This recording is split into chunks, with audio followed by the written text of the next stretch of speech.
ఆంధ్రప్రదేశ్లో గత ఎన్నికల్లో జగన్మోహన్ రెడ్డికి వచ్చిన ఓటు శాతం గురించి ఒకసారి మనం మాట్లాడుకుంటే జనరల్గా అయితే కూడా 11 సీట్లు వచ్చాయని చెప్పేసి జగన్మోహన్ రెడ్డి పని అయిపోయింది. జగన్మోహన్ రెడ్డి ఇంకా రాజకీయంగా కూడా చాలా తీవ్రంగా దెబ్బతినబోతున్నాడు. అదేవిధంగా రాబోయే రోజుల్లో జైల్లో పెడతాం అది ఇది అని చెప్పేసి తెగ మాట్లాడుతుంటారు బయట. కానీ ఒక రకంగా ఒక న్యూట్రల్ వ్యక్తిగా ఎవరైనా మాట్లాడుకున్నట్టయితే కూడా జనరల్గా వచ్చేసి గత ఎన్నికల్లో కాకపోయినా ఒకసారి 2014 గురించి మనం తీసుకుంటే కూడా 2014లో చంద్రబాబు నాయుడు ముఖ్యమంత్రి అయినప్పుడు అప్పుడు దాదాపు వచ్చేసి ఒక 40% 42% ఓటు శాతం రావడం జరిగింది. తర్వాత ఆయన ముఖ్యమంత్రి కూడా కావడం జరిగింది. సో కాబట్టి ఆ రోజుల్లో జగన్మోహన్ రెడ్డి కేవలం 5 లక్షల ఓట్ల తేడాతోనే ఓడిపోవడం జరిగింది ఆ రోజుల్లో ఉన్న సందర్భంలో.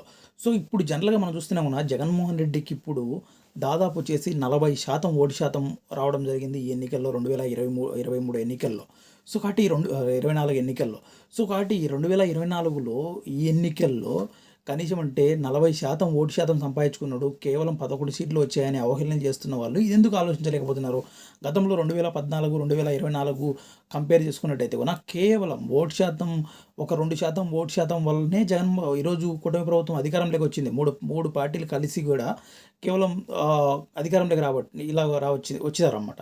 సో కాబట్టి జగన్మోహన్ రెడ్డికి కూటమి ప్రభుత్వానికి ఎక్కడ కూడా తేడా అనేది లేదు. చాలా దగ్గరగా ఉంది మ్యాజిక్ ఫిగర్ అనేది. అదేవిధంగా కాకపోతే ఇదేంటంటే ఈ సీట్లు ఈ 40% ఓటు శాతం వచ్చినా కూడా ఈ సీట్లలో కన్వెంట్ కాలేకపోయాయి.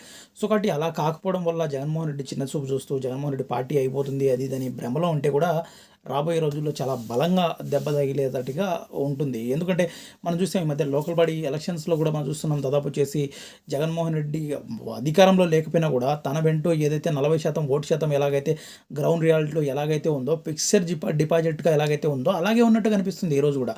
సో ఇది ఇలాగున్నప్పుడు ఒక పార్టీని ఏదైనా ఒక పార్టీ అధికారంలో ఉన్నప్పుడు దానికి దీనికి బ్యారేజ్ చేసుకుంటూ కొంచెం చూసుకుంటూ పోవాలని కానీ ప్రతిపక్ష పార్టీని లేకుండా చేయాలి, ప్రతిపక్ష పార్టీలు ఏ రాష్ట్రంలో కూడా ఉండకూడదనే ప్రయత్నాలు చేస్తే కూడా డెఫినెట్గా వచ్చేసి అవి చాలా తీవ్రమైన పరిణామాలు ఉంటాయి రాబోయే రోజుల్లో.